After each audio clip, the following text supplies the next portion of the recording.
રેવા lodge Vadodara, Rohit lodge Ahmedabad અને જ્યોતિ lodge મુંબઈના ઉપક્રમે આયોજિત આજના પ્રવચનના વક્તા શ્રી ઉમાશંકર પાંડેજીનું સ્વાગત કરું છું અને આજની સભામાં હાજર સર્વે સભ્યોનું સ્વાગત કરું છું.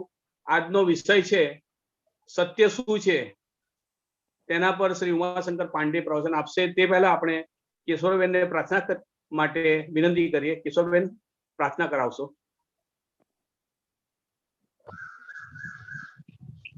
Oh, hidden life, vibrant in every atom.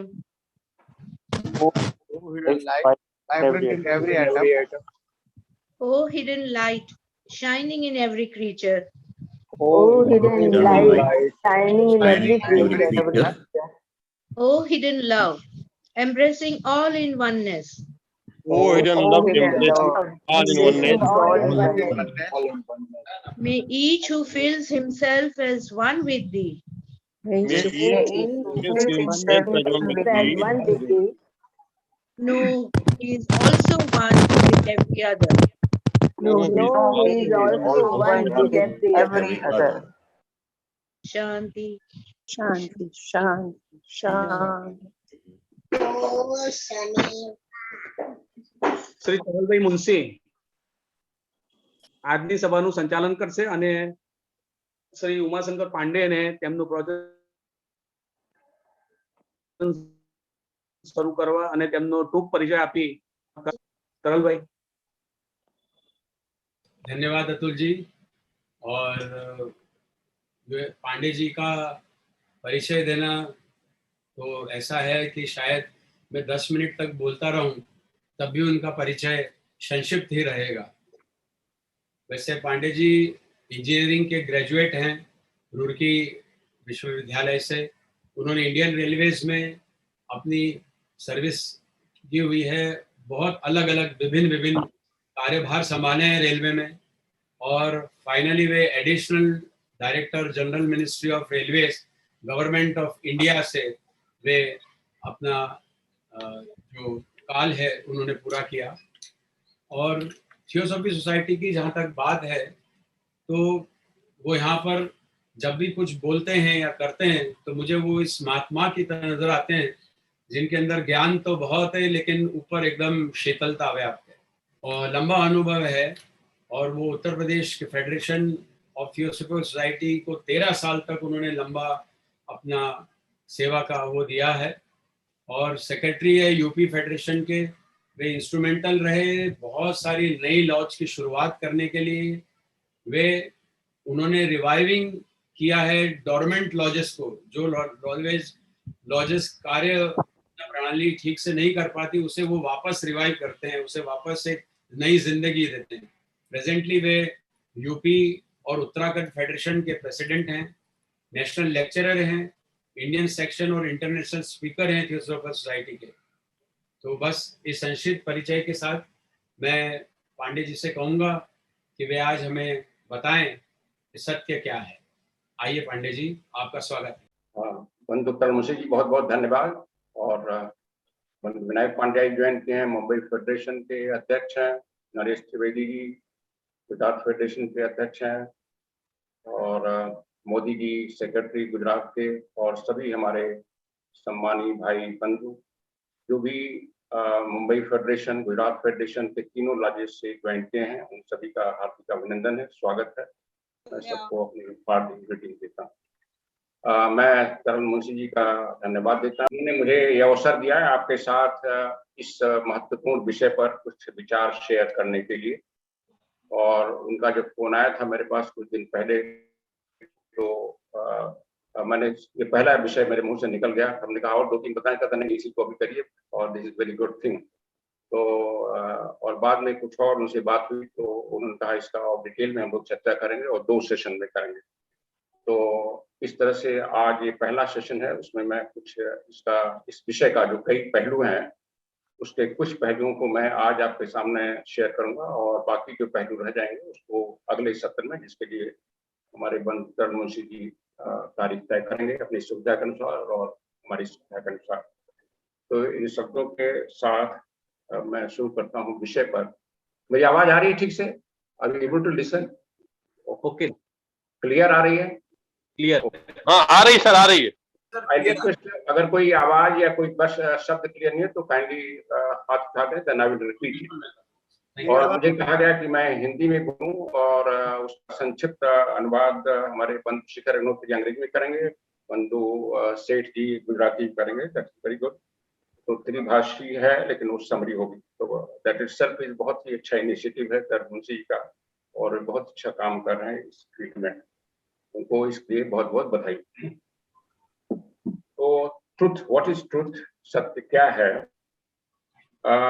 इसको, इससे कई पक्षों को हम लोग देखेंगे। कुछ पक्ष हैं इसके पहलू कि एक जनरल, एक सामान्य तरीके से सत्य का प्रयोग किस किस क्षेत्र में होता है, देन उसके जो है सिग्निफिकेंस क्या है उसके समझने के लिए, और सत्य है क्या, कैसे उसको समझा जाए थियोसॉफिकल एंगल से, बाकी दूसरे एंगल से, और कितने स्तर के, कितने प्रकार के सत्य हैं, और फिर उसका जो, उसमें कुछ पैराडॉक्सिकल स्टेटमेंट आते हैं, विरोधाभासी स्टेटमेंट आते हैं सत्य को समझाने के लिए, उनका क्या महत्व है, और फिर परम सत्य और सापेक्ष साक्षेप सत्य क्या क्या मतलब है, उसके कैसे समझा जाए, और फिर सत्य को कैसे जिया जाए, और सत्य जीने के लिए उसका प्रभाव क्या आता है हमारे पर, क्यों आवश्यक।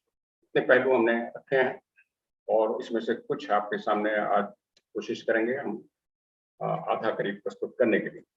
तो सत्य का एक सामान्य हम सर्वे करें तो देखेंगे, पहले हमारा जो थियोसॉफिकल सोसाइटी है उसका पहला मोटो है सत्या नास्ति परो धर्मा, there no religion had than the truth. हम सभी जानते हैं महाभारत से लिया गया है, और मैडम ब्लॉस्की ने इसको बनारस के राजा, उनका जो मोटो था उससे लिया था, और उसके साथ हम भी जानते हैं कि हमारा जो देश जब स्वतंत्र हुआ तो उसका भी मोटो है सत्य में जयते, ओनली ट्रुथ प्रिवेल्स।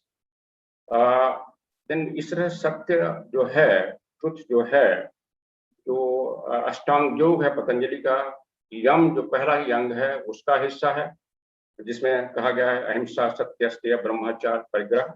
सो सत्य जो है इस उसी तरह पंचशील, बुद्धिज्म जो पंचशील है, जो 8 फोल्ड पाथ है, सम्यक विचार, सम्यक वाच, और पंचशील में जो 5 उनके प्रिसेप्ट्स हैं बुद्ध के, जिसको लोग ग्रहण करते हैं। मैडम ब्लॉस्की ने भी पंचशील कर लिया था श्रीलंका में जाकर के, उसका एक महत्वपूर्ण अंग है इसका।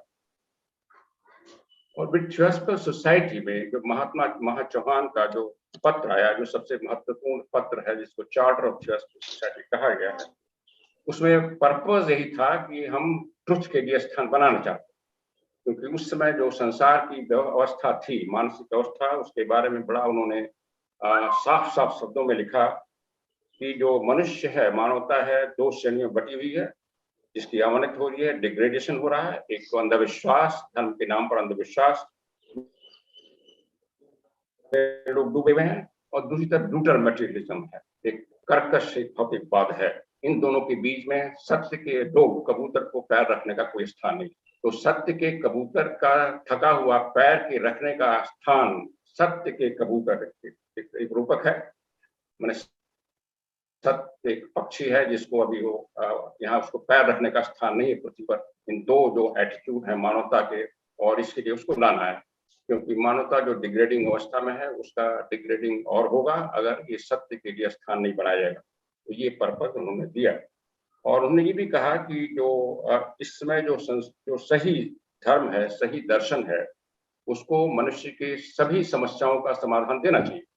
और चूंकि इस समय मनुष्य, चाहे वो किसी देश का हो, किसी धर्म का हो, किसी सभ्यता का हो, मानसिक रूप से इतनी खराब स्थिति में है, ये दर्शाता है कि जितने भी धर्म जो प्रचलित फॉर्म में है, किसी में सत्य कभी रहा ही नहीं। बड़ा ही स्ट्रॉन्ग और डेफिनेट उनके वर्ड्स हैं, statement, have they never possessed the truth, जिस फॉर्म में है, मैंने जिस फॉर्म में प्रैक्टिस की जा रही, चाहे हमारा हिंदू धर्म हो, चाहे क्रिश्चियन धर्म हो, चाहे इस्लाम धर्म हो, चाहे जो भी धर्म, तो सत्य एकदम गायब हो गया। और इसलिए उन्होंने अब समय आ गया है कि थियोसॉफी को इस क्षेत्र में उतरना है, और इसीलिए हम लोग इसको एग्री किए हैं। आप सभी जानते हैं जो थियोसॉफिकल सोसाइटी की स्थापना हुई थी, उसके पीछे हमारे जो श्वेत संघ है उसमें काफी वार्तालाप हुआ, काफी डिस्कशन हुआ, और फिर महा चौहान के परमिशन से हमारे दो मास्टर्स को आज्ञा मिली। तो महा चौहान का एक पत्र है कि ये सत्य की एक स्थान, छोटा सा स्थान बनाने के लिए बनाया गया है, क्योंकि बिना सत्य के मानवता जो है वो पीछे जाएगी, वो फेल हो जाएगी, जो इवोल्यूशन का पर्पस है वो असफल हो जाएगा। और इसलिए उन्होंने कहा कि इसलिए चूंकि मानवता की स्थिति खराब है, लेकिन कहीं ना कहीं इसका सॉल्यूशन है। मानवता की जो समस्याएं हैं, जो मानसिक समस्याएं हैं, उसका समाधान कहीं ना कहीं है। और अगर हमारा सिद्धांत, हमारा थियोसफी, अगर वो समाधान लोगों को समझा सकता है, बता सकता है, तो उसको लोग मानेंगे, स्वीकार करेंगे, और वही सही दर्शन होगा, सही धर्म होगा, सही प्रकाश होगा। और इसलिए हमारा जो ये है फिलॉसफी है, वो केवल सत्य देती है, सत्य के अलावा कुछ नहीं देती। Only truth, nothing but truth. So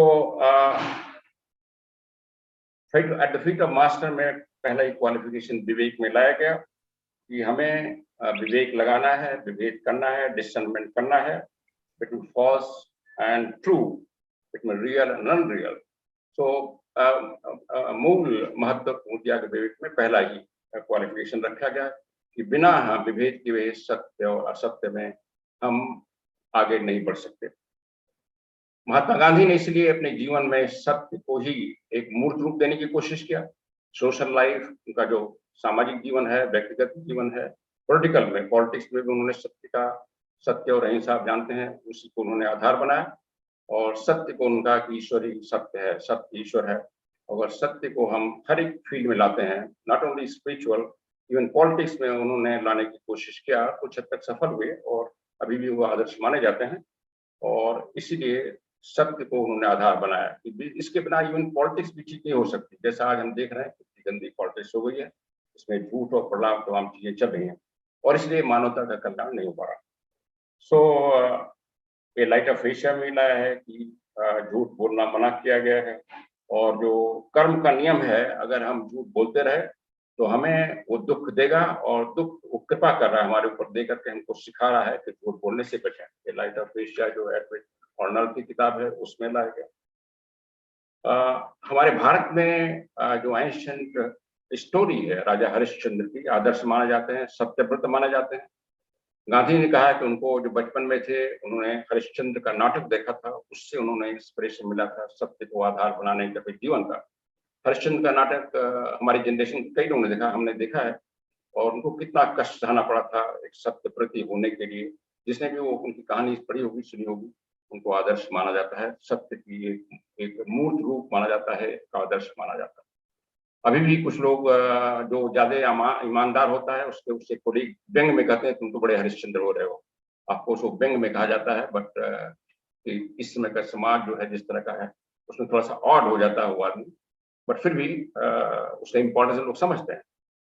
जो universal text book of religion and morals में है, उसे महाभारत के अनुशासन पर्व में कहा गया है कि सत्य जो है, ट्रुथफुल जो है, सत्यता जो है, उसके 13 रूप लेती है।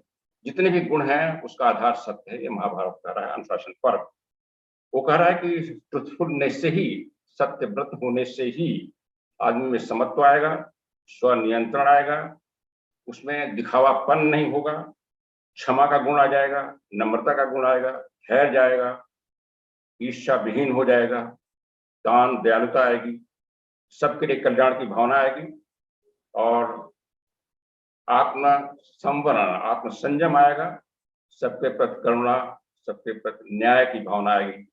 तो महाभारत कहता है ये ट्रुथ के 13 फॉर्म हैं।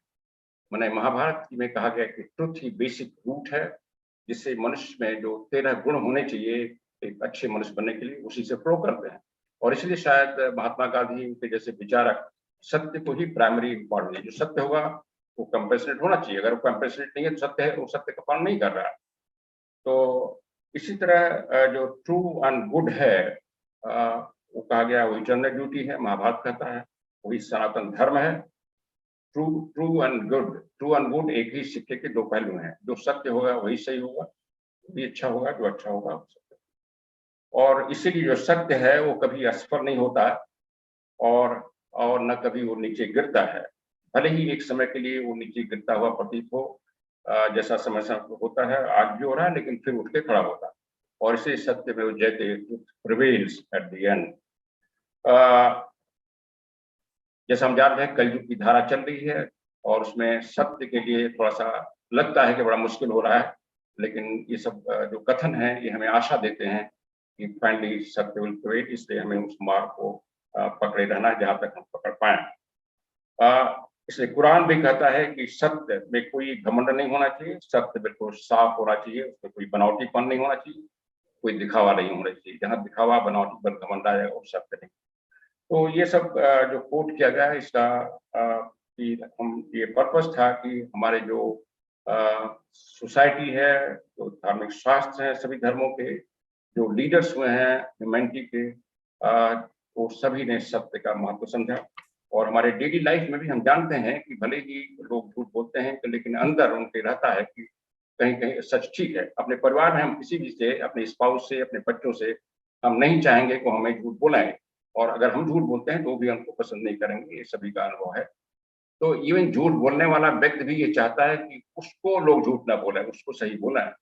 तो ये झूठ सत्य का जो इंट्यूशन है वो हमारे बीच में है, और इसको प्लेटो कहते हैं क्योंकि हम सत्य से आए हैं, उस ब्रह्म से आए हैं जो स्वयं में सत्य है। इसलिए सत्य तो हमारे में बीच में है, केवल हमने उसको दबा दिया है। और सत्य का प्रैक्टिस, सत्य को समझने से ही हम उस बीज को अगेन एक प्रफुल्लित कर सकते हैं, प्रवृत्त करते हैं, विकसित करते हैं, लेकिन हमें रोल करना है। अब इसके भूमिका के बाद हम आते हैं सत्य क्या है।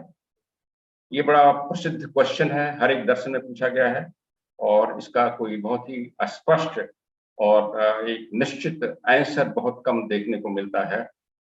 इसका थोड़ा सा हम लोग वर्णन देखेंगे। स्पष्ट रूप से सत्य है वो नहीं है जो तथ्य है। नाम भी हम तथ्य को सत्य मान लेते हैं, तो तथ्य और सत्य में फर्क होता है। तथ्य हम देखेंगे कि हमारा भोजन बना है, इसमें ये चावल पड़ा है, दाल पड़ा है, सब्जी पड़ी है, these are facts। और फाइनली जो भोजन बना वो क्या हमारे पोषण है कि नुकसान करने जा रहा है, दैट इज सत्य। सो जितने फैक्ट हैं दे आर नॉट सत्य। हालांकि फैक्ट, सही फैक्ट समझने जरूरी है हमें सत्य की तरफ जानने के। जो फैक्ट्स हैं अगर उसमें उसका हम सार्थकता नहीं समझते हैं, एसेंस नहीं समझते हैं, सिग्निफिकेंस नहीं समझते हैं, उन तथ्यों के बीच में संबंध नहीं समझते हैं, तो सत्य को हम नहीं समझते हैं। तो इन तथ्यों के बीच में संबंध समझना है। जैसे आप समझे कि हमारी 5 जो ज्ञानेंद्रियां हैं किसी चीज को समझने के लिए 5 तरह के अनुभव देती हैं, वाइब्रेशन देती है। आंख एक वाइब्रेशन देती है, नाक दूसरा देती है, जीवा दूसरा देती है, कान दूसरा देता है। तो हम उस चीज की होलनेस को वो भी सापेक्ष होलनेस से उसको समझ पाते हैं। मान लीजिए कोई फल है, उसका रंग देख रहे हैं, उसको छू रहे हैं, वो मुलायम है, कड़ा है, उसको चख रहे हैं, उसकी महक कुछ आ रही है, तब हम समझते हैं कि संतरा है या सेब है या केला है। तो ये माइंड उसको एक रिलेशन बनाता है। इसी तरह से जो घटनाएं होती हैं वो आर्बिट्रेरी लगती हैं प्रकृति में या हमारे जीवन में, और उसके पीछे जो जब हम कुछ डीपर उसका एसेंस समझने की कोशिश करते हैं तो हमें एक सत्य का दर्शन होता है। जैसे बताया गया है कि कई चीजें गिरती हैं, सदियों से गिर रही हैं, और इंक्लूडिंग एप्पल्स। लेकिन एप्पल तो बहुत बार गिरा, लेकिन फाइनली एप्पल के पीछे क्या है, एप्पल गिरने के पीछे क्या नियम है, वो फिर न्यूटन ने देखा। न्यूटन ने जाना गुरुत्वाकर्षण का नियम। उसके पहले भी एप्पल गिरते थे, हम भी देखते हैं फलों को गिरते हुए, लेकिन हमारा माइंड उस डीपर में नहीं जाता, इसलिए उसके पीछे को नियम को नहीं समझते। इसलिए आर्किमिडीज, सभी लोग तैरते हैं लेकिन ध्यान नहीं देते हमारी बॉडी क्यों हल्की लग रही है, क्यों ऊपर आ रही है। उसने थोड़ा सा उसको यथार्थ को समझने की कोशिश किया तो वो लॉ ऑफ बुओयेंसी निकाले। तो शायद जो वैज्ञानिक हैं, जो आविष्कार करते हैं, वो भी फैक्ट, तथ्यों के पीछे जाकर के उसके जो नियम हैं उसको समझने की कोशिश करते हैं और एक ट्रुथ निकालते हैं, ट्रुथ का एक मोती निकालते हैं। इसी तरह हमारे जीवन में तमाम तरह की घटनाएं होती हैं। कभी दुख आता है, कभी सुख आता है, कभी हानि होती है, कभी लाभ होता है, कभी दर्द होता है, कभी सुख मिलता है। ये सब होता है। कभी अलगावपन होता है, कभी बिलगावपन होता है अपने क्रूर लोगों से। ये बड़ा आर्बिट्री लगता है, बड़ा अन्यायपूर्ण लगता है। लेकिन अगर हमारे मन में, हमारे अंतर मन में अगर हम समझ गए हैं कि एक वैश्विक नियम काम कर रहा है, परफेक्ट जस्टिस का, एक ब्रह्मांडी नियम है व्यवस्था का, जस्टिस का, जिसको कर्म का नियम समझते हैं, तो हमारे सारे जो भ्रम हैं, सारे जो इसमें इस जो आर्बिट्रेटरी जो हैपनिंग्स दिखाई पड़ रही है उसके पीछे खत्म हो जाता है। और हम सत्य को समझते हैं कि जो हमने काम किया है, जो बीज बोया है, उसका फल हमारे सामने आ रहा है। और फिर हमारी जो घबराहट है, हमारी व्यग्रता समाप्त हो जाती है। फिर हम अपने उस बीज को उन्नत करने की सोचते हैं, अदरवाइज हम अज्ञान में पड़ जाते हैं। तो इसलिए जो ट्रुथ, जो सत्य हम कहते हैं, फिर इस क्वेश्चन को डीपर रूप में समझने के लिए ये सब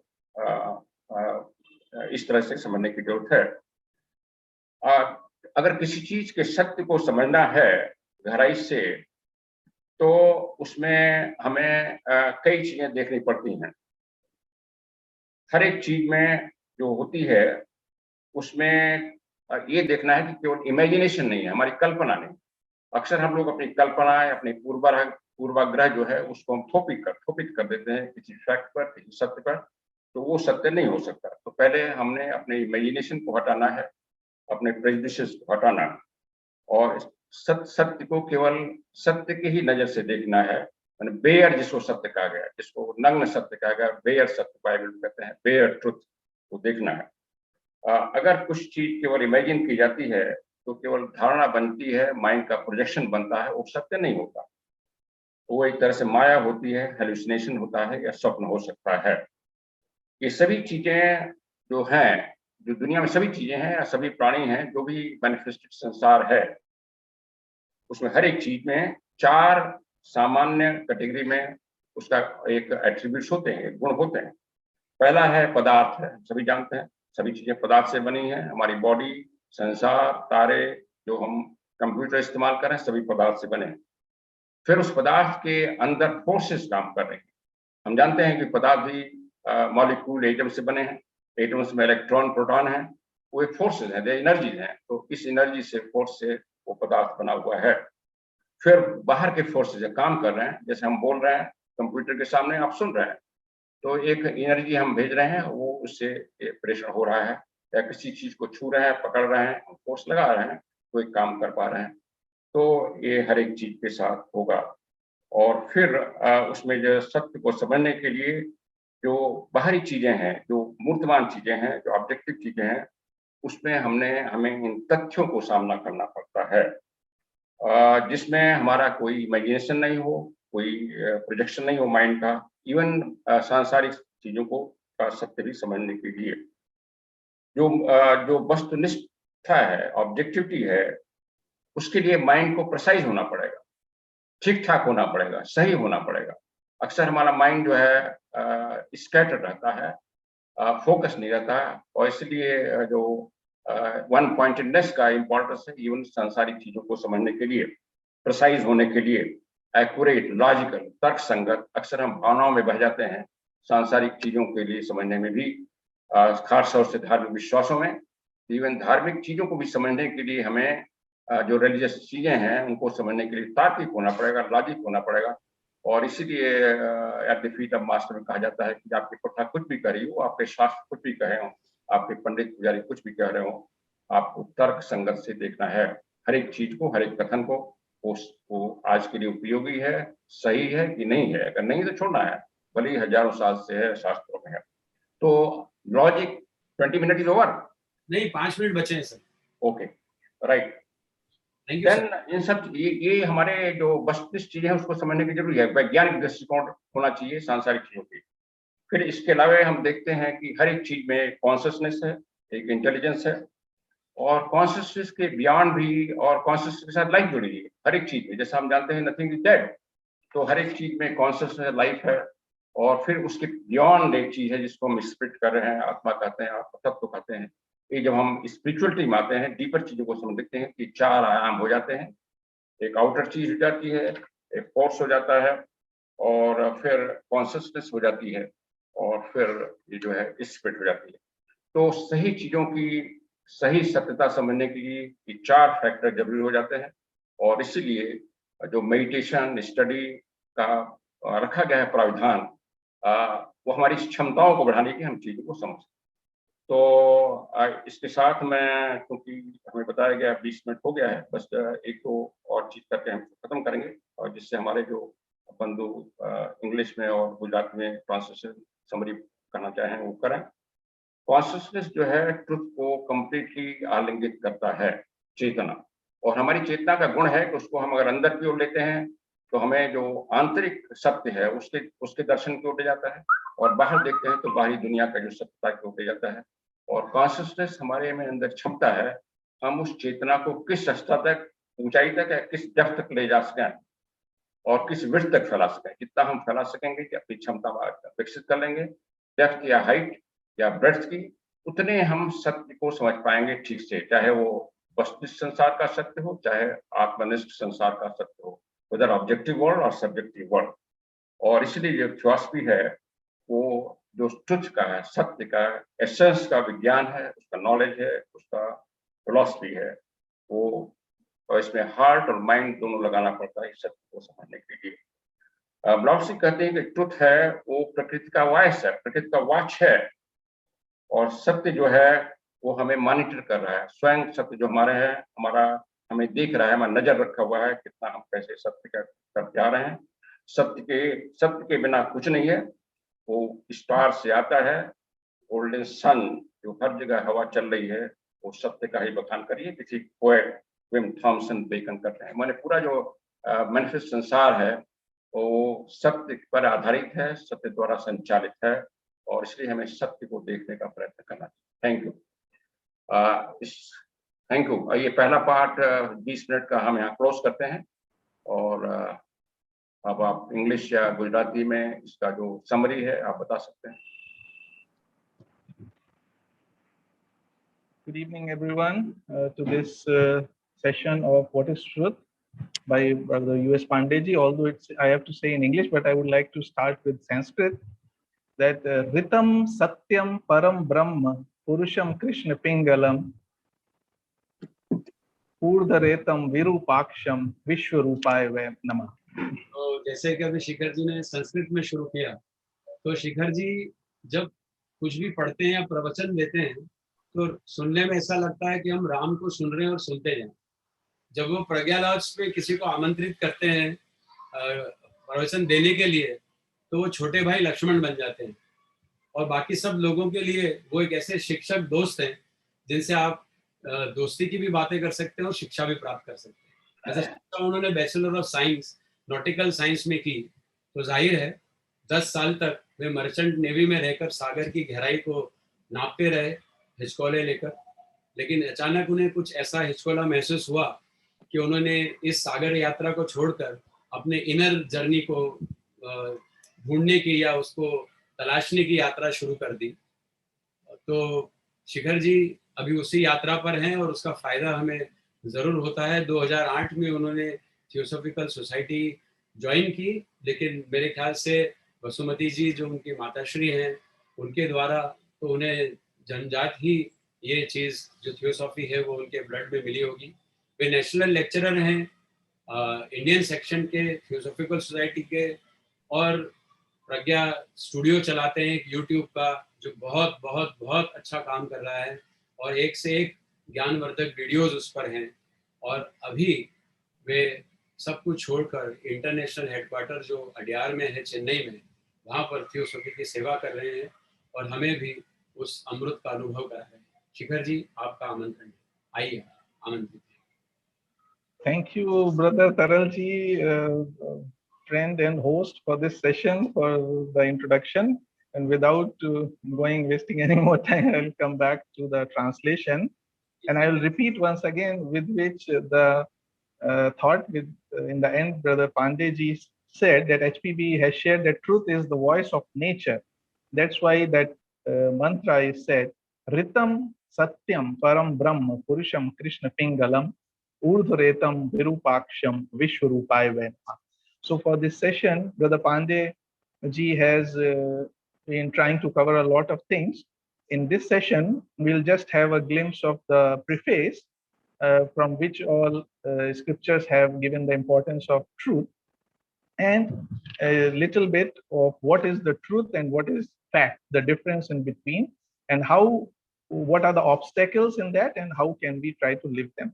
So whether it is the motto of the Theosophical Society, there is no religion of higher than truth, which is taken from Mahabharata itself, or whether it is Light of Asia, which says that as long as we are speaking the truth, the nature will reward us, and in turn, if we continue to tell lies, we'll get the compassion of nature in the form of suffering.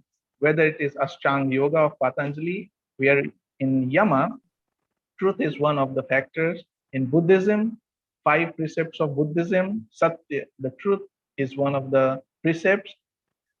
And also the example of the lives of Mahatma Gandhi, who led a life of truth and non-violence, and King Harish Chandra is in front of us. And still, I think in our childhood, we studied those life stories of these great people, that how truth played such an important role in their lives. And what Brother Pandeyji said, that in Mahabharata, it is said that with truth comes 13 qualities. It's very obvious that truth is what is reality, as he also quoted Plato, that since our true nature is of Sat, Chit Anand, Sat is part of that.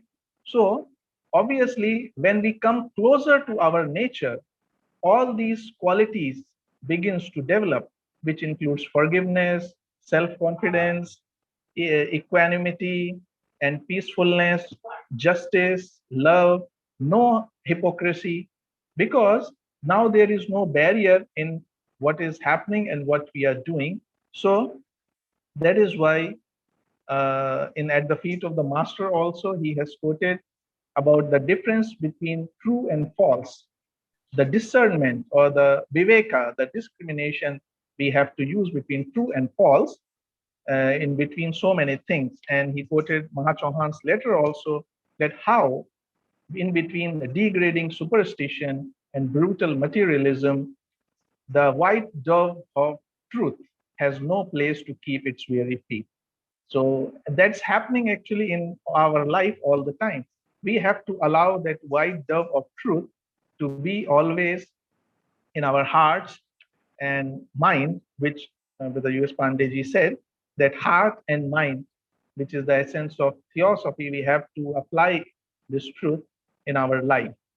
But at the same time, truth and facts are two different things, or not so different, but a fact is a true thing, but not necessarily every truth is a fact.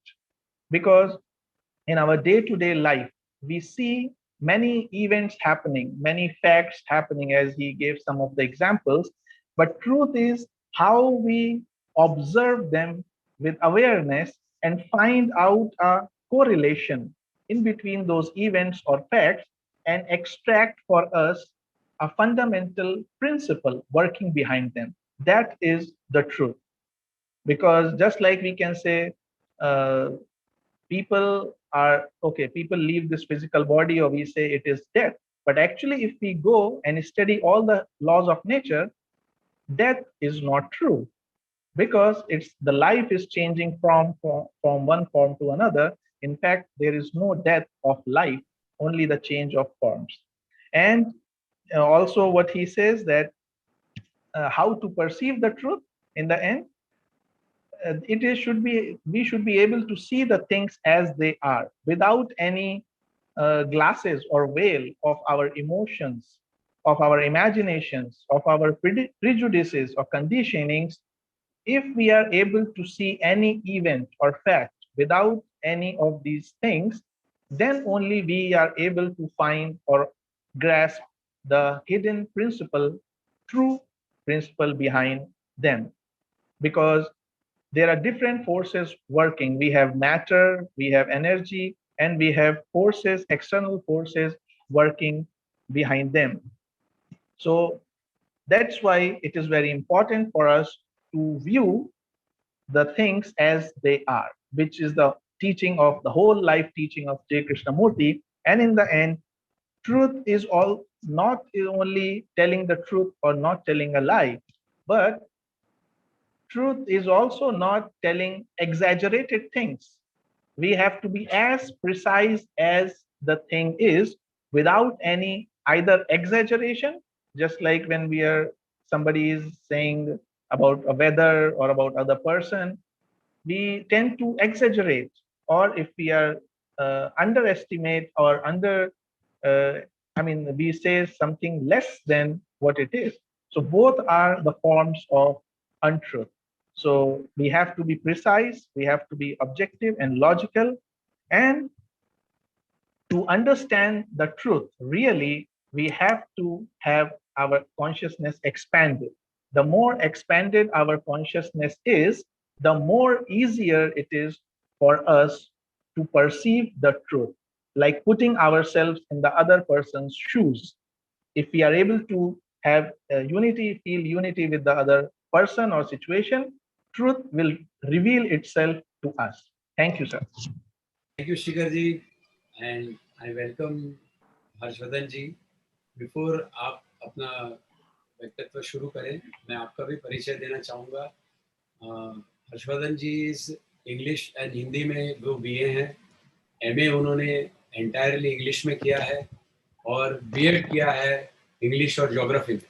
जाहिर है इससे वो एक बहुत अच्छे शिक्षक रहे और उन्होंने इंग्लिश को पहले 7 साल ग्रामीण इलाकों में पढ़ाया. उसके बाद 32 वर्ष 32 years he has served Shri Vidyanagar High School in Ahmedabad and also worked as principal and retired in 2011. He is always a smiling face and whatever may be the hour of the day or night, you will always see him with a very satisfaction smile, which also will give you a satisfaction when you meet him or when you see him or when you call him.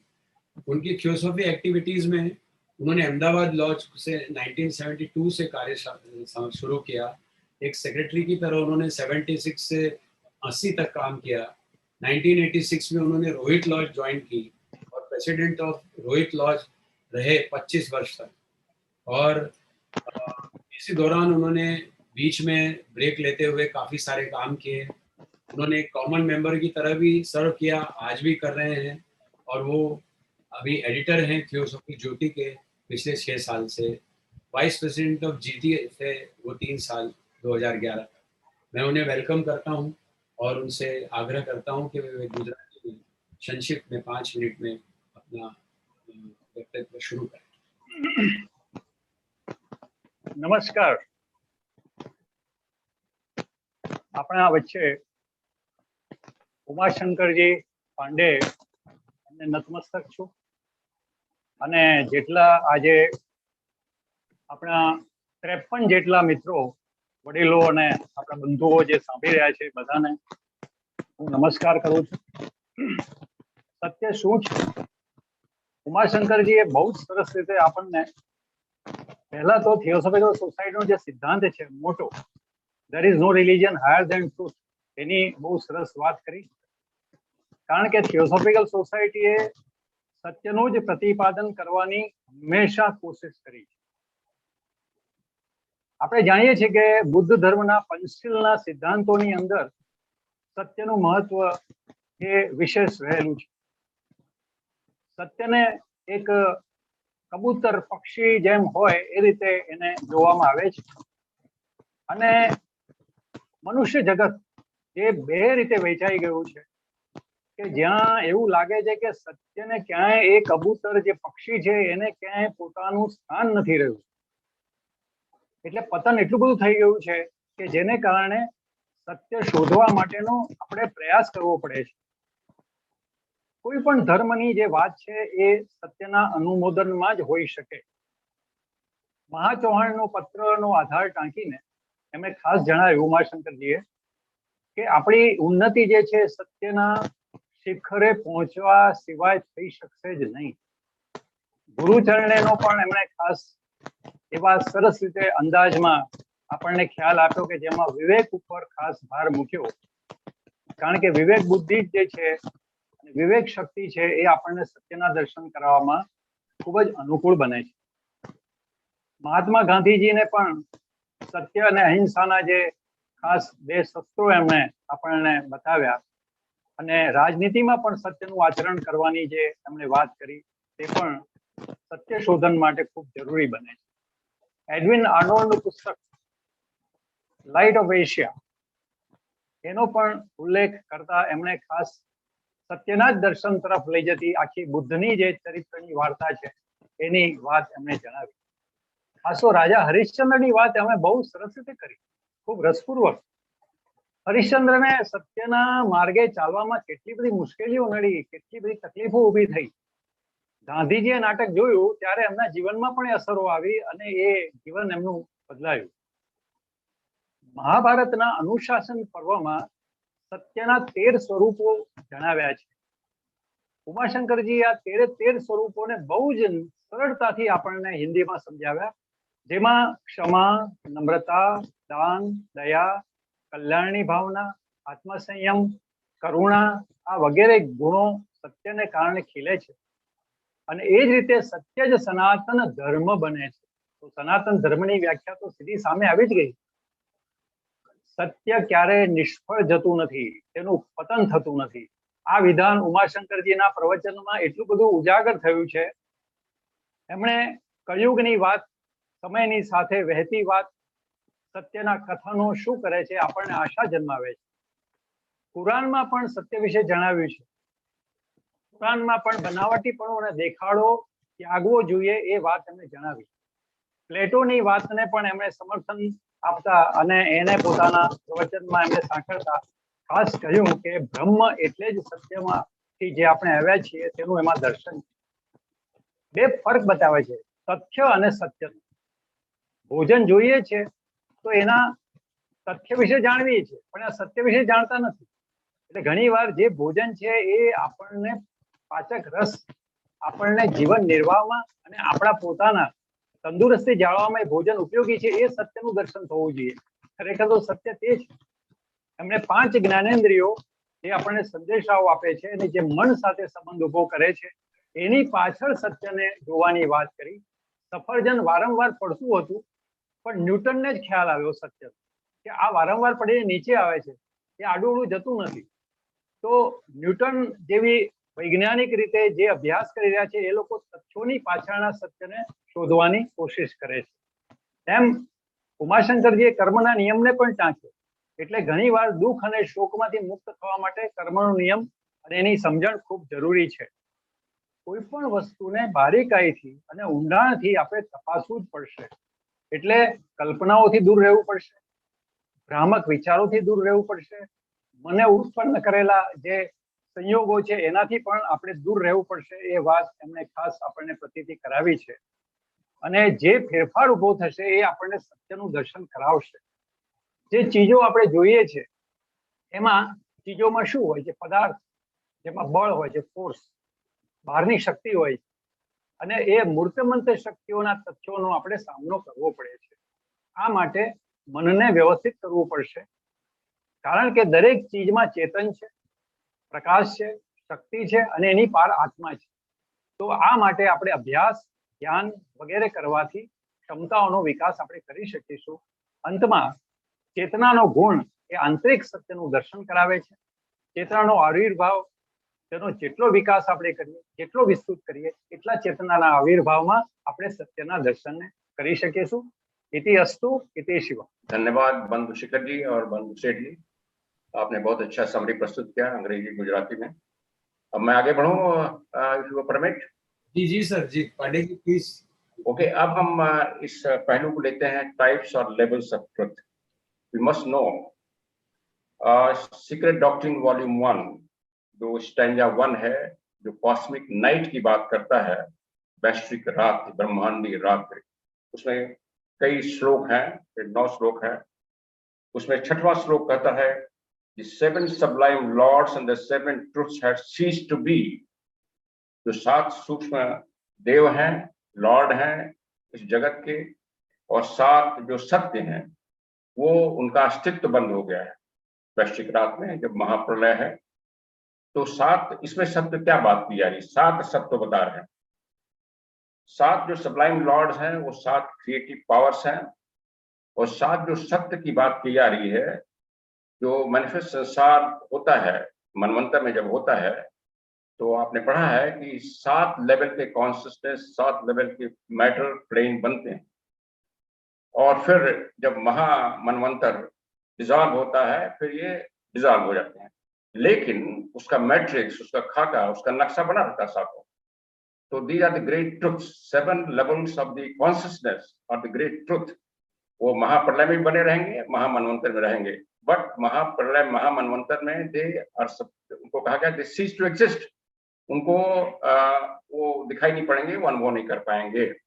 So these are the 3 great truth. That means जो consciousness है वो सत्य है और उसके 7 levels हैं। इसी तरह 7 क्रिएटिव पावर्स हैं जो 7 सबलाइम लॉर्ड्स कहा गया। योगाचारी स्कूल है, बुद्धिस्ट है, उसमें सत्य के 3 ग्रेड बताए गए हैं। एक को कहा गया है परिकल्पिता, वो ऐसा सत्य जो कॉमन डे एक्सपीरियंस में आता है, जो हायर पॉइंट से इल्यूजन लगता है, माया लगता है। जैसे हम कोई चीज को सही समझ लेते हैं, लेकिन अगर थोड़ा सा पीछे समझते हैं, जैसे अभी शिखर जी ने मृत्यु की बात की गई, मृत्यु को सत्य मान लेते हैं, लेकिन थोड़ा सा ऊपर जब समझते कोई तो माया लगती है, एक तरह से ट्रांजिटिव थिंग लगती है। दूसरा चीज है, सेकंड है परतंत्रा। जब हम किसी चीज पर आश्रित होकर के, डिपेंडेंट होकर खुद को समझने की कोशिश करते हैं, तो परतंत्र सत्य होता है, जिसमें हम किसी विचार, किसी फिलॉसफी के परिप्रेक्ष्य में उसको देख रहे हैं। जैसे अनित्य की भावना है, मैंने एक्सपीरियंस नहीं है, लेकिन हमें एक इंटेलेक्चुअल ज्ञान है कि सब कुछ अनित्य है, तो ये परतंत्र सत्य है, क्योंकि जब तक हम उसको सेल्फ रियलाइजेशन नहीं हुआ है।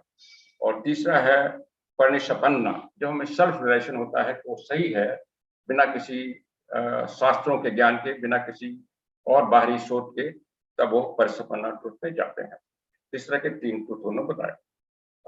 इसी तरह से जो प्लोटोनिस्ट है, जो प्लेटो फिलॉसफी के वो भी महान दार्शनिक में हैं, उन्होंने भी सत्य के इस तरह के 3 स्तर बताए अंडर डिफरेंट नेम्स।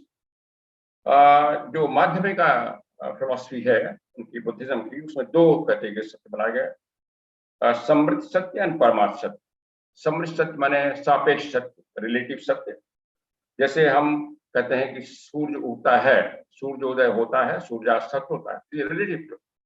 और एक जाएगा परमार्थ सत्य, जो अल्टीमेट ट्रुथ है, जो कहेगा कि सूर्य न उगता है न अस्त होता है। और फाइनली वो भी कहेगा कि टाइम, देयर नो टाइम, तो परमार्थ सत्य में जाता है। परमार्थ का कोई रेल्म नहीं है, देयर नो क्षेत्र नहीं है, और इसलिए जो मनुष्य संसार में जो हम लोग हैं, प्राणी हैं, वो परमार्थ में नहीं जीवन व्यतीत करते। हमें हमेशा निवृत्त, ये जो है समृद्ध सत्य में जीना पड़ता है। लेकिन जो साधना होती है, जो ज्ञान होता है, उसका उद्देश्य है कि समृद्ध सत्य में जीवन जीते हुए हमें ये भान हो कि पीछे परमार्थ सत्य है। माने हम समृद्ध सत्य में हम विचलित न हो जाएं, उसमें भटक न जाएं, ये समझना है। तो सत्य जो है ये परमार्थ सत्य है, ये कहा गया है केवल अरहत अवस्था की स्टेट में ही जाता है, जब अरहत लेवल पर आदमी पहुंचता है उस कॉन्शियसनेस में। नागार्जुन और शंकराचार्य ने भी इन 2 कंसेप्ट को माना है। ब्लॉट्सकी भी 2 कंसेप्ट की बात करती हैं, absolute truth and relative truth, but relative truth में प्लूरल जाट करती है, रिलेटिव ट्रुथ्स कहती है। एब्सोल्यूट ट्रुथ को सिंगल फॉर्म में, सिंगुलर में, और रिलेटिव को प्लूरल में। जैसे समझा कि रिलेटिव ट्रुथ 7 लेवल पे हो जाएंगे कॉन्शियसनेस के, और हर एक कॉन्शियस में आप जानते हैं 7 सब प्लेन है, 49 लेवल हो जाएंगे, अनगिनत लेवल हो जाएंगे हमारी कंडीशन में। तो रिलेटिव ट्रुथ्स, जो सत्य की क्वेस्ट है, खोज है, ये मनुष्य के स्वभाव में है। जैसे हमने बताया, उसके बीच में जानना चाहता है सत्य, चाहे वो एक ऑर्डिनरी मनुष्य हो, पारिवारिक मनुष्य हो, सांसारिक मनुष्य हो, या आध्यात्मिक मनुष्य हो, वो डीपर से डीपर लेवल सत्य को समझना चाहता है। और दूसरा मनुष्य का नेचर है भ्रम में जाना। दोनों नेचर है मनुष्य की, इल्यूजन में जाना, अपने को माया में बांध देना। और जैसे हमने तमाम ईश्वर और देवताओं की कल्पना कर लिया है, अपने को माया में बांध लिया, जिसको महात्मा जॉन लेटर में कहा है कि सुपरस्टिशन, डिग्रेडिंग सुपरस्टिशन है। और इसको महात्मा एक लेटर में लिखते हैं कि मनुष्य की बुराइयों का, मनुष्य की विपत्तियों का 2/3 हिस्सा उससे है जिसको मनुष्य, जिसको तारनहार के रूप में, जिसको एक अपने उन्नत के लिए जिसकी ओर देखता है, वो क्या है? वो उसके धर्म है। धर्म माने जिस तरह की धर्म प्रैक्टिस की जा रही है, 2/3 बुराइयां उसके कारण है। और वो कहते हैं इसका मुख्य कारण जो सैसरडोटल कास्ट है, जो प्रीस्टली कास्ट है, जो पुरोहिती वर्ग है, चाहे वो किसी धर्म का पुरोहिती वर्ग हो, वो उसके मेन स्रोत हैं। और वो उन्होंने कहना है कि इन जो मनुष्य है, वो जो है जो उसका जो मल्टीप्लिकेटिव इविल है उसके जीवन में, इसका स्रोत अगर वो देखे तो ये पुरोहितीपन है। ये पुरोहितीपन से जो विचार आता है, और वो कहते हैं उससे जो पूरी मानवता जो है एक तरह से अभिभूत हो गई है, डूब रही है, वो सत्य को नहीं समझ पा रही है। वो कह रहे हैं कि जो अविद्या है, जो इग्नोरेंस है, उसके द्वारा देवताओं की कल्पना की गई और शातिर लोगों ने उसका एडवांटेज ले लिया, उसको मनुष्य के सामने सत्य के रूप में परोस दिया और हम उसमें भ्रमित हो गए। और इसलिए उसको लेटर जो 88 है उसमें कहा गया उससे भी निकलना है और बड़े कड़े शब्द निकलते हैं कि हमारे मन में जितने बेदियां हैं सबको तोड़ना है, तभी हम वहां पहुंच पाएंगे। दूसरा इल्यूजन है इंटरनेट का। कभी कभी हम लोग काफी अध्ययन कर लेते हैं और समझ लेते हैं कि वही सत्य है। इसे मैडम ब्लॉस्की वार्न करती हैं इवन सीक्रेट डॉक्ट्रिन जैसे ग्रंथ को पढ़ते हुए कि आप इसको सत्य मत समझ लीजिए, this is only leading to the truth, not the truth. So जो भी हम पढ़ते हैं, चाहे कितना भी गंभीर फिलॉसफी हो, दर्शन हो, उसको हम सत्य मान लें। और लेकिन मेन हम हमारी जो मनुष्य की कमजोरी है, हम उस दर्शन को सत्य मान लेते हैं। गीता में जो कह दिया उसको हम सत्य मान लेते हैं बिना उसके एक्सपीरियंस के हुए। ये कृष्ण भी कह रहे हैं, उसको पहले समझिए, उतारिए। 6 दर्शन को हम सत्य मान लेते हैं। They are all direction to the truth, they are not the truth themselves. इसको एक उदाहरण दिया है, जैसे उंगली से कोई चंद्रमा को दिखाता है तो हम उस उंगली को चंद्रमा समझ लें और चंद्रमा को बजाय, तो उस तरह से हम समझ जाते हैं। और इसीलिए हम धर्म ग्रंथों को की ही पूजा करने लगते हैं, उसी को सत्य मान लेते हैं। जैसे अपने आप देखते हैं कि धर्म ग्रंथों की आरती होती है, पूजा होती है और वो कल्पना आ जाती है कि वो अगर धर्म ग्रंथ हमने रख लिया अपने घर में तो हम पहुंच गए सत्य। तो जो अब थोड़ा सा हम पैराडॉक्स का नेचर सत्य पर आएंगे। सत्य को समझना क्योंकि बहुत मुश्किल होता है और इसीलिए इसको समझने के लिए कुछ कंडीशंस हैं जिसको हम इसके बाद चर्चा करेंगे। उसके पहले विरोधाभासी स्टेटमेंट है। सत्य की गहरी समझ के लिए कुछ विरोधाभासी स्टेटमेंट्स महान जो हमारे ऋषि हुए हैं, दार्शनिक हुए हैं, वो लाए हैं, क्योंकि वो जानते हैं कि सत्य का सही रूप समझना मनुष्य की सीमित मन के क्षमता के बियॉन्ड है। और इसलिए मनुष्य की जो क्षमता है सीमित मन में, उसमें चिंगारी डालने के लिए एक इंट्यूशन का बोध जगाने के लिए ये पैराडॉक्सिकल स्टेटमेंट की जरूरत होती है। जैसे लाइट एंड पाथ में काफी पैराडॉक्सेस हैं। ताओ ते चुंग जो पुस्तक है लॉजिक टीचिंग की, उसमें पैराडॉक्सेस भरे हुए हैं। जैसे वो कहता है कि अगर झुक जाओ तो तुम सीधे रहोगे, अगर तुम अपने को खाली कर लो तो भर जाओगे, अगर तुम अपने को थका दो तो तुम ताजगी महसूस करोगे। ये पैराडॉक्सेस हैं। फिर आए हैं जो एंशिएंट सेजें हैं उन सभी में दर्शित है। उपनिषद कहता है जो भरा हुआ है यह भी भरा हुआ है, यह भी पूर्ण है, वह भी पूर्ण है, पूर्ण से ही पूर्ण निकलता है, पूर्ण से पूर्ण निकलता है, फिर भी वो पूर्ण रहता है। अब समझ जाता है पूर्ण विदा जो मंत्र है, तो ये विरोधाभास है। पूर्ण से अपने पूर्ण निकाल दिया तो कैसे पूर्ण रह गया? एक लॉजिकल माइंड जो एनालिटिकल माइंड नहीं समझ पाता है, तो हमारे वो इंट्यूशन को जगाने के लिए विरोधाभासी शब्द लाए गए। वॉइस ऑफ साइलेंस कहता है thou has to study the wideness of the seemingly full, जो भाषिक पूर्ण है, भरा हुआ है, उसमें तुम्हें शून्यता को देखना है, और जो भाषिक शून्यता है उसमें पूर्णता को देखना है। अगेन जैन में कहा गया कि कोयला जो है काला है और कोयला काला नहीं है। इसी तरह प्रजन परमिता हृदय सूत्र जो है बुद्धिज्म का, जिसको जैन मोनेस्ट्री में इसका गायन किया जाता है, उसमें कहा जाता है कि हर एक चीज जो है उसमें खालीपन का कैरेक्टर है, खालीपन है। और ये सभी आजकल हम साइंस का जो जानते हैं कि जब ने बात किया कि अणु परमाणु की बात किया, इलेक्ट्रॉन प्रोटॉन की बात किया, तो इलेक्ट्रॉन प्रोटॉन के बीच में जो स्पेस है वो इलेक्ट्रॉन प्रोटॉन के साइज से कई गुना ज्यादा है। तो उसी को इस नजर से उन्होंने कहा खालीपन का है। मगर अगेन वॉइस ऑफ साइलेंस कहता है उसी खालीपन में पूर्णता को देखना है। दैट मीन्स खालीपन तो है लेकिन कहीं भी लाइफ और चेतना का एब्सेंस नहीं है। In that sense it is full. So और फिर कहा गया है उसी जन सिद्धांत में, हर एक चीज का न कोई बिगिनिंग है न एंड है, हर एक चीज का, यूं हमारा भी, आपका भी, मैटर का है। इसको मास्टर कहते हैं कि matter is eternal, motion is eternal, and दोनों का अस्तित्व इटर्नल है। क्रिश्चियन टीचिंग कहती है बाइबल में, जो जीवन को खोता है वही जीवन को पाएगा, जो जीवन को खोता है वही जीवन को पाएगा। दैट मीन्स एक लेवल के जीवन को जब हम अपने हटाएंगे, जो लोअर नेचर है, तभी हम हायर नेचर का जो जीवन प्राप्त करेंगे। ये जो विरोधाभासी शब्द है, जो फॉर्म है, ये हमारे मन पर एक इम्पैक्ट, एक तरह से धक्का देते हैं उसको गहरी चीज को समझने के लिए, और इसलिए इनको जरूरी रखा गया है। इवन वैज्ञानिक सत्यों को समझने के लिए भी इसका उपयोग किया गया है। जो वैज्ञानिक सत्य हैं, जो ट्रुथ हैं, जो फैक्ट हैं, डीपर हैं, उनको समझने के लिए।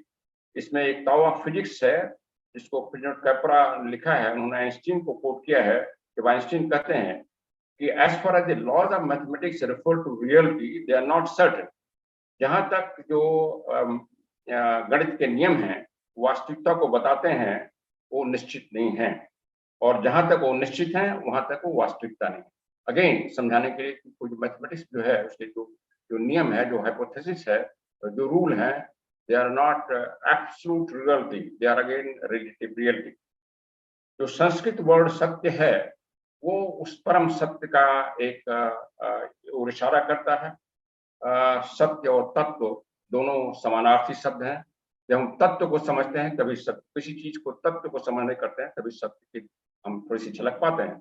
और इसलिए जो पहले हमने कहा था कि एसेंस जो उसकी लाइफ है, जो कॉन्शियसनेस है और बियॉन्ड स्पिरिट है, उसको समझने की जरूरत है। जो शब्द है और भाषा है वो एक दृष्टिकोण हो सकते हैं, शब्द और भाषा सत्य नहीं हो सकते। हम अगर कहते हैं कि कुछ किसी चीज के बारे में कुछ वर्णन करते हैं दैट इज नॉट सत्य। जैसे हमने उदाहरण दिया, गॉड का कितना भी वर्णन कर लीजिए, कितनी भी तरह जो शास्त्रों में, दैट इज नॉट सत्य, वो गॉड नहीं है।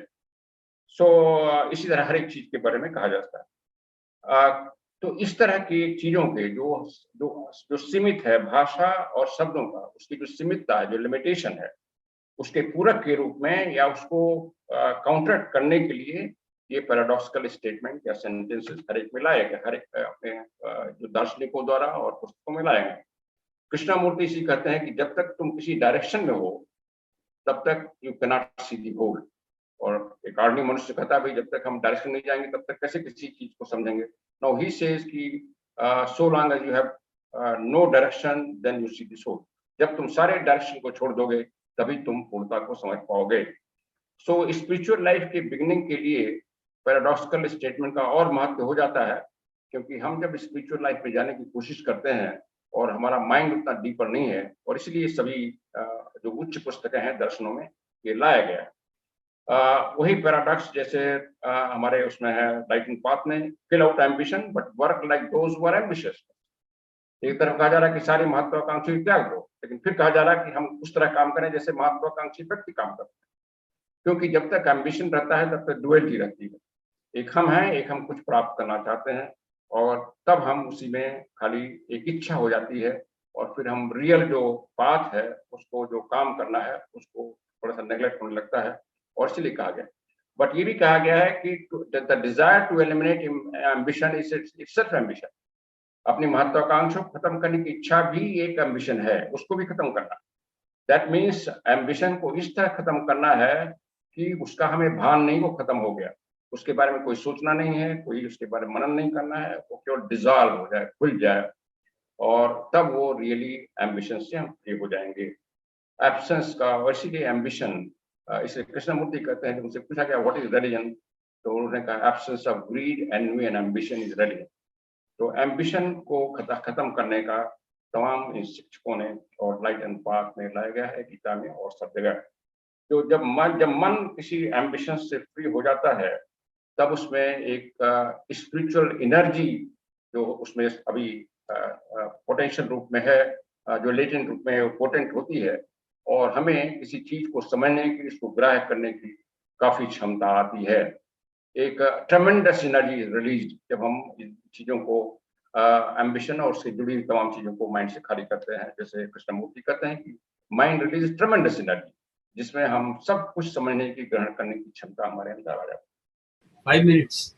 ओके, एस्पिरेशनल ट्रुथ जो है वो हमें जो इन पैराडॉक्स का अध्ययन करके, डीपर करके हमें उसकी तरफ ले जाते हैं। इस तरह जैन दर्शन में, जैन फिलॉसफी में, जैन मेडिटेशन में कुआन और सटोरी लाया गया।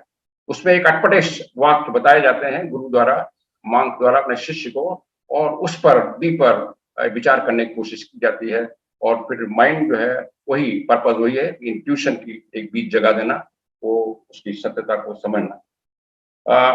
तो जो एब्सोल्यूट सत्य है, जो परम सत्य है, वो ऑर्डिनरी मनुष्य द्वारा समझा नहीं जाता जब तक वो संसार में है। इसको ब्लाउसी कहते हैं। जो परम सत्य है उसको समझने की कोशिश करना एक मनुष्य के लिए वैसे है जैसे आप साइकिल से चंद्रमा पर जाने की कोशिश करें। उन्होंने एग्जाम्पल दिया है, जो कहावत है कि मोहम्मद के साथ मोहम्मद जो पहाड़ है, उसको चाहते थे मोहम्मद की पहाड़ उनकी ओर आ जाए, पहाड़ ने मना कर दिया तो मोहम्मद को जाना पड़ा। उसका वो कहते हैं रूपक है, दैट मीन्स सत्य को समझने के लिए हमें सत्य का जीवन में प्रयोग करना पड़ेगा, सत्य का पाठ लेना पड़ेगा, अपने दैनिक जीवन में जो छोटे मोटे सत्य है करना पड़ेगा, तभी हम परम सत्य को जा पाएंगे। अदरवाइज परम सत्य is not of this world, it is of a different world. Plato कहते हैं इट इज ऑफ स्टार्स, और इसलिए उसको आप समझ नहीं पाएंगे जब तक एक सत्य का जीवन आर्णी जीवन में, दैनिक जीवन में नहीं जीने का प्रयास करेंगे। तो जो भी है सर्टन जो कुछ लोग ऋषि या बुद्ध या अवतार होते हैं, दे नो, उनको झलक है परम सत्य की, एब्सोल्यूट सत्य की, बट वो बता नहीं सकते जब शिक्षा देते हैं। इसलिए जितनी शिक्षाएं हैं, चाहे वो गीता हो, चाहे वेद हो, चाहे उपनिषद हो, चाहे कुरान हो, चाहे बुद्ध की त्रिपिटका हो, they are only a partial expression, जिसको उन महान शिक्षकों ने समझा कि उस मानवता का मन समझने के लिए सक्षम है। और इसीलिए हमारे मास्टर्स भी जो फिलॉसफी दिए, वो भी कहते हैं दिस ओनली पार्शियल ट्रुथ, क्योंकि थोड़ा सा पर्दा हटाया गया है, थोड़ा सा कॉर्नर हटाया गया है, जिसको समझने को तैयार है। सो हालांकि they know the absolute truth, but they can not give absolute truth, because they have to give only to that extent, उसी हद तक दे सकते हैं जिस हद तक मनुष्य उसको ग्राह्य कर सके, समझ सके। अदरवाइज वो कहेंगे जैसे कहता हो तो उसके सिर के ऊपर जा रहा है और उसका कोई फायदा नहीं उठा पाएगा, बल्कि वो भ्रमित कर देगा। और इसलिए गीता में कहा गया कि ऐसे लोगों को नहीं बताना है जो भ्रमित कर दे। और क्राइस्ट भी कहते हैं कि mystery of kingdom is only for select, is not for all. तो मिस्ट्री ऑफ किंगडम जो है, जो सत्य है, जो परम सत्य है, वो सेलेक्ट के लिए होता है, जो उसमें अभ्यास करते हैं, साधना करते हैं, गंभीर है, जानना चाहते हैं और जानने का अभ्यास कर रहे हैं। आईसी सनवेल में भी इसके बारे में जिक्र किया है। प्लेटो ने कहा है कि सत्य, जैसे हमने कहा, सत्य तो उसके बीच में है, लेकिन हम परम सत्य तक नहीं पहुंच सकते जब तक उसके लिए गंभीर हम प्रयत्न नहीं कर रहे हों, और वो प्रयत्न हमारे दिन प्रतिदिन जीवन से शुरू हो रहा है।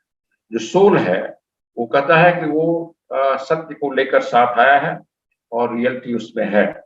इसलिए जो ट्रुथ है वही इटर्नल है, वही शाश्वत है, और जो वो सत्य समझ लेता है उसको सब कुछ दुनिया का आशीर्वाद प्राप्त हो जाता है, उसको दुनिया को आशीर्वाद देने की क्षमता हो जाती है। मनुष्य स्वयं में सत्य नहीं है और मनुष्य सत्य भी है।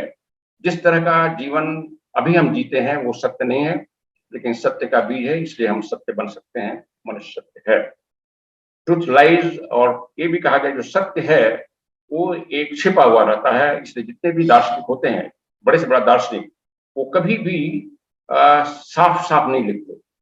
उनको ऐसा लिखते हैं जैसे कुछ हमें छलावा में डालना है। ये महात्मा के अगेंस्ट भी चार्ज लगाया था ह्यूम ने कि आप लोग ठीक से नहीं बताते हैं, साफ साफ नहीं बताते हैं, और इसलिए वो आप सिक्योर कर देते हैं हमारे तार्किक माइंड, जिसमें वो के लिए, जिससे हम डीपर सत्य में जाने की कोशिश करें। सो गॉड जो है, टेम्पल ऑफ गॉड हमारे अंदर है, और इसको हमने मैटर से बांध रखा है, और इसको देखने का एक ही तरीका, टेम्पल गॉड मैंने वही सत्य, उसको समझने का एक ही तरीका है कि हम रास्ता देखें, अपने हार्ट को प्योर करें। जो नेचर की ट्रिनिटी है, जो त्रयामी है, और मनुष्य की ट्रिनिटी है, इसलिए इस दोनों को समझने का आईसी सनवेल में कहा गया है। इन दोनों तत्वों को समझना है, अपने सातों प्रिंसिपल को समझना है, और इसी इतना ज्ञान तमाम दिया गया है फिलॉसफी। कई लोग क्वेश्चन करते थे ये सब वर्णन क्यों दिए जा रहे हैं, तो उनका ये सब वर्णन दिए जा रहे हैं जिससे आप सत्य की नजदीक पहुंच सकते हैं। अदरवाइज केवल एक सुनिश्चित बात हो जाती है किसी गुरु द्वारा, किसी स्वामी द्वारा, और रियल हम सत्य नहीं पहचान पाते। हम एक स्लाइड, शेखर जी, जस्ट एक slide summary of this one, just 2 minutes. Yeah. I have said truth is not same as facts, circumstances, events, etc. To gain glimpse of truth, discrimination and intuition is necessary. Appropriate level of sense is necessary. Yes, truth समझने के लिए appropriate level sense जरूरी है। ये भी plots कहते हैं कि absolute truth समझने के लिए हमारा highest principle, वास्तविक principle है, वो एक्टिव होना चाहिए। Then 4 aspects हमने बताया कि matter, life, consciousness and spirit. 2 types of truth, Buddhism, Parmas, Samal. तो ये था, और जस्ट ये तो बाद में आएगा। Just 1 minute. कुछ सेजेस ने हर एक युग में एब्सोल्यूट ट्रुथ मास्टर कर लिया है, और हम में से अधिकांश लोग एब्सोल्यूट ट्रुथ देखने की क्षमता नहीं रखते। ट्रुथ मल्टीफेसेड है, और जब तक आदमी को अपने को नहीं समझता है, वो इवन सापेक्ष ट्रुथ के लिए भी वो ब्लाइंड रहता है। मैंने सापेक्ष ट्रुथ समझने के लिए अपने को समझना है, और एब्सोल्यूट समझ। तो इसके साथ शेखर जी अपना ट्रांसलेशन करें। Yes, so he started with the stanza 6 of the volume 1 about cosmic night, where it is said that 7 sublime lords and 7 sublime truths cease to be. The 7 truths are what is referring to is the 7 levels of matter and consciousness that is comes in manifestation, and the pralaya comes, obscuration comes, where they become into that equilibrium state, but still the potency remains, and when next time the manifestation will come, they will again come in force. So in potential forms, they are always there. And then he quoted from Yogacharya school of Buddhism, Madhyamika school, and Platonists that there are different levels of truth shared in different schools by different names. But basically, if we see, all of them are giving the same input, that there is like a relative truth and there is a absolute truth, which in Madhyamika school is said Samvritti Satya and Paramartha Satya, or absolute truth. And the purpose of all the disciplines, spiritual disciplines and sadhana, is to go from relative to absolute. And only when we begin to live a life of truth, as HPB says, when we reach Arhat initiation, state of an Arhat, we are able to understand the absolute truth. The same is the view of Nagarjuna and Shankara. And basically, in understanding this relative and absolute truth, we have to understand the trinity of a human being and the divine trinity. And that is when we begin to understand ourselves, microcosm, we begin to understand the macrocosm. That is why it is said that know thyself and be thyself. And no realized person, and even then they can realize the absolute truth, but they are not able to communicate. Not able to communicate because, as he said, the words and language does not convey the truth. They will convey the opinions, maybe the degraded form, but not the absolute truth. And that's why sometimes the scriptures given to us by different religions or saints, they are partial expressions of their realization of truth. They are pointing towards the truth, leading to the truth, but not the truth. Same applies to the secret doctrine also. And what happened was, taking advantage of this ignorance of the people, the imagination of devas and Ishvara was made in the human form, and the cunning people exploited it by bringing fear and exploitation in the name of religion, while the religion was meant to, as J. Krishnamurti said, religion means absence of greed, envy, and ambition. So if we are really following the religion, if all these things, greed, envy, ambition, are still there, it means we are not religious. Then the very important part that he discussed was the paradoxical statements in different scriptures, be it Light on the Path, Tao Te King, Upanishads, Bhagavad Gita, Science, J. Krishnamurti, even in Zen, they have these riddles called Satoris or koans, that a statement will be there and the totally opposite statement will be there. HPB says about that such are the traditional modes of teaching by provoking perplexity. That if something is told very simply, then we don't exercise our mind and brains. So these are specifically told to us in a way that we have to exercise our mind, then only we will grow. We will not grow if we receive some ashirvad or krapa from somebody. Then what is the effort that we did? So to do all these things, there are relatively paradoxical statement in Light of the Path: kill out ambition, work like ambitious people, or voidness of seemingly full, or fullness of seeming void, or ten takten bunjita. And basically the Satya and Tattva, he said, truth and the essence. The more closer we go to the essence of something, we are closer to the truth. And truth, basically, as J. Krishnamurti said, and Brother Pandeji quoted, the truth is a pathless land. So if we are going in a particular direction based on our opinions, conditionings, our philosophy, that I am a Hindu, Muslim, Sikh, Isai, I am a theosophist, I am belong to that organization, this organization. We are not actually getting closer to the truth. For getting closer to the truth, we have to free ourselves from each and every prejudice or conditioning. Thank you, sir. Thank you, Shikharji. Thank you so much. Harshवर्धनजी. Secret ડોક્ટ્રીનમાં એમણે સરસ રીતે જે વાત સમજાવી છે એ સૂક્ષ્માત્માઓ જે દેવો છે જેણે 7 સત્યોની વાત આપણને સરસ રીતે કહી છે એ મહાપ્રલય સાથે સંકળાય છે અને મહામન્વંતર સાથે સંકળાય છે. એ 7 લેવલની આખી પ્રક્રિયાની વાત એમણે કહી અને ખાસ કરીને ચેતનાના આ 7 સ્તર છે એ મહામન્વંતરના ઉદ્ભવ સાથે એ શરૂ થાય છે અને એનું અસ્તિત્વ દેખાય છે. પણ જ્યારે કોઈ પરતંત્રતા આવે છે, જે પરતંત્રતા એટલે જેમાં અભ્યાસ અને વિચાર બંધ થઈ જાય છે, તો આપણે સત્યના ખ્યાલથી દૂર ચાલ્યા જઈએ છીએ. તો એ વખતે પારમાર્થિક સત્ય પણ નજરે ચડે છે. તો પારમાર્થિક સત્યની વાત પણ જે રિલેટિવ ટ્રુથની વાત છે એ જ્ઞાનની યોગાચાર્ય શાખા અરહત અવસ્થામાં નાગાર્જુન અને શંકરાચાર્યજીએ કહેલી પારમાર્થિક સત્યની શાખા અને એ રીતે યથાર્થ સત્યની વાત એમણે બતાવી છે એટલે રિયલ ટ્રુથ.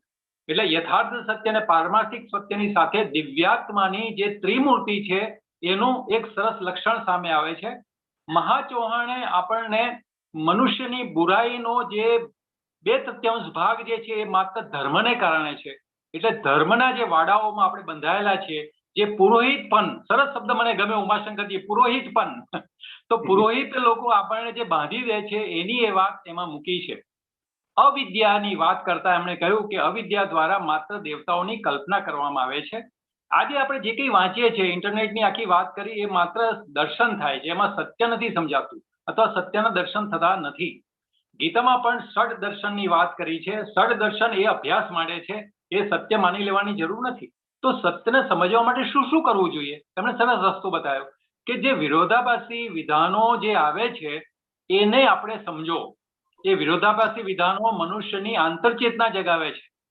આવા વિધાનો દ્વારા આપણે શું કરી શકીએ છીએ? જેમ કે જો તમે ઝૂકી જશો તો સીધા થઈ જશો, જો તમે ખાલી થઈ જશો તો ભરાઈ જશો. તો પૂર્ણમિદમ પૂર્ણમે પૂર્ણમાદ એ જે વાત કરી, પૂર્ણ પૂર્ણથી છેદ થાય તો પૂર્ણ રહે છે, પૂર્ણને ભાગીએ તો પૂર્ણ રહે છે, પૂર્ણનો ગુણાકાર કરીએ તો પૂર્ણ રહે છે.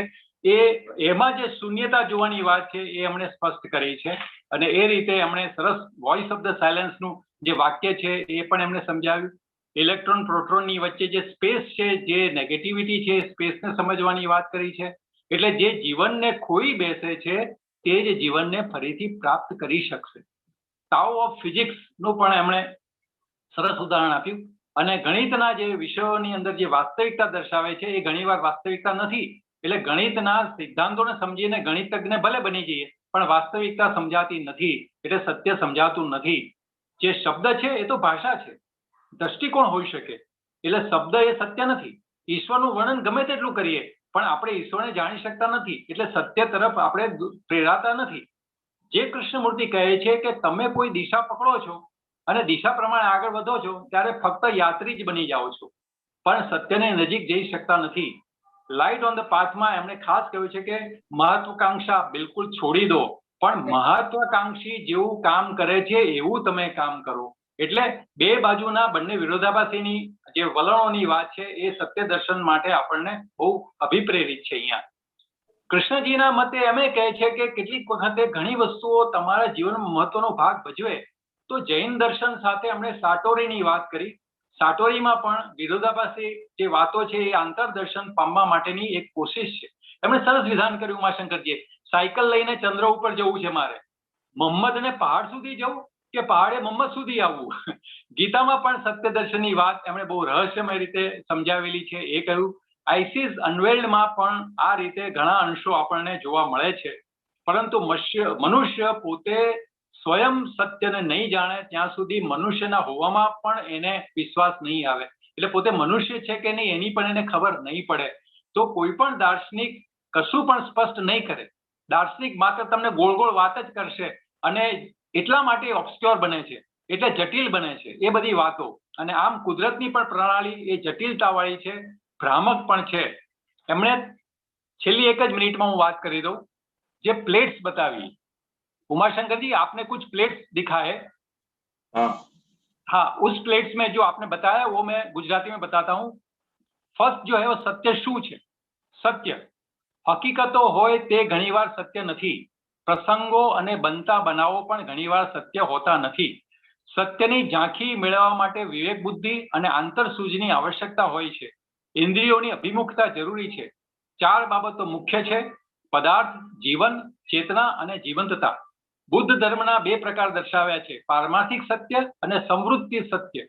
એચબીબીના મતે સ્વતઃ સત્ય અને સંબંધિત સત્ય. ઘણા સંતોએ પોતાના સમયમાં સ્વતઃ સત્યને પ્રાપ્ત કર્યું, પરંતુ તેઓ ફક્ત સંબંધો આધારિત સત્ય સમજાવી શક્યા. આપણા મોટા ભાગના લોકો સ્વતઃ સત્યને જાણી શકતા નથી. સત્ય એ મહા પાસાદાર એક સરસ હીરો છે.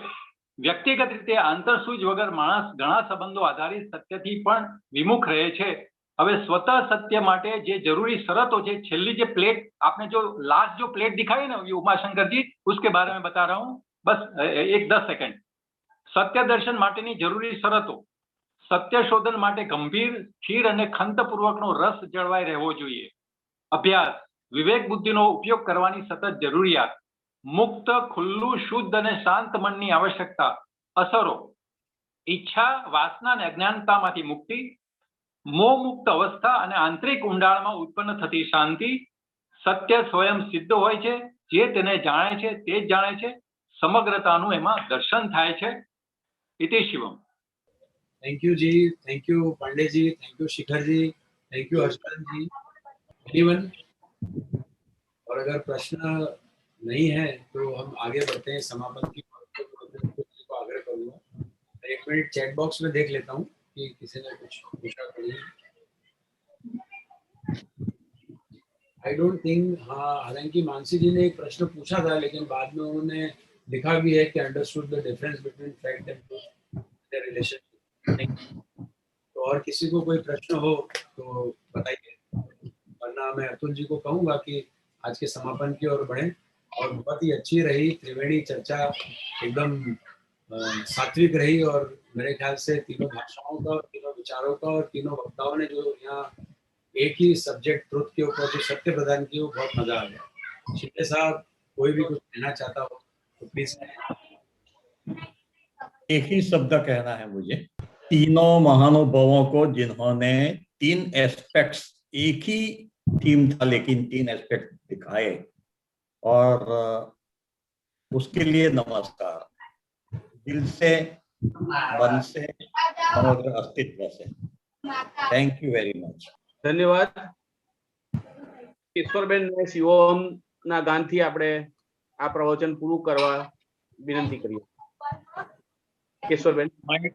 मनोबुद्धि अहंकार चित्तानि नाहं, न कर्णं न जीवा न च घ्राण नेत्रे, न च व्योम भूमिर् न तेजो न वायुः, चिदानंद रूप शिवोहम शिवोहम, चिदानंद रूप शिवोहम शिवोहम, शिवोहम शिवोहम, शिवोहम शिवोहम, चिदानंद रूप शिवोहम शिवोहम। न च प्राण संनो न वै पंचवायु, न वा सप्त धातुर् न वा पंचकोशः, न वाक्पाणिपादौ न चौपस्थ पायुः, चिदानंद रूप शिवोहम शिवोहम, शिवोहम शिवोहम, शिवोहम शिवोहम, चिदानंद रूप शिवोहम शिवोहम। न मे द्वेष रागौ न मे लोभ मोह, मदो नैव मे नैव मत्सर्य भावः, न धर्मो न चार्थो न कामो न मोक्षः, चिदानंद रूप शिवोहम शिवोहम, शिवोहम शिवोहम, शिवोऽहं शिवोऽहं चिदानंद रूप शिवोऽहं शिवोऽहं न पुण्यं न पापं न सौख्यं न दुःखं न मन्त्रो न तीर्थं न वेदा न यज्ञ अहं भोजनं नैव भोज्यं न भोक्तः चिदानंद रूप शिवोऽहं शिवोऽहं शिवोऽहं शिवोऽहं शिवोऽहं शिवोऽहं चिदानंद रूप शिवोऽहं शिवोऽहं न मृत्युर्न शंका न मे जाति भेदः पिता नैव मे नैव माता न जन्मः न बन्धुर्न मित्रं गुरुर्नैव शिष्यः चिदानंद रूप शिवोऽहं शिवोऽहं शिवोऽहं शिवोऽहं शिवोऽहं शिवोऽहं चिदानंद रूप शिवोऽहं शिवोऽहं अहं निर्विकल्पो निराकार रूपो विभुत्वा च सर्वत्र सर्वेन्द्रियाणां न वा संगतं नैव मुक्तिर्न मेयः चिदानंद रूप शिवोऽहं शिवोऽहं शिवोऽहं शिवोऽहं शिवोऽहं शिवोऽहं चिदानंद रूप शिवोऽहं शिवोऽहं चिदानंद रूप शिवोऽहं शिवोऽहं। थैंक यू, बहुत बहुत धन्यवाद। Very nice. पांडे जी, आपको बहुत बहुत बधाई। काफी अच्छे तरीके से आपने समझाया, काफी मजा आया। सभी को धन्यवाद आपका हाँ जी। सहयोग के लिए, participation के लिए। धन्यवाद पांडे जी। यूएस पांडे जी नमस्ते। नमस्ते नमस्ते नमस्ते। बहुत अच्छा लेक्चर हुआ। Thank you sir, thank you sir. Thank you Shinde साहब। शिंदे जी नमस्कार। सरल जी बहुत बढ़िया, बहुत बढ़िया। और केशवर दस्तूर भी बहुत अच्छा तरह से प्रार्थना की। हाँ बहुत अच्छा। ठीक है, तो now we should leave. Okay, sir, I will end the session. Okay, thank you.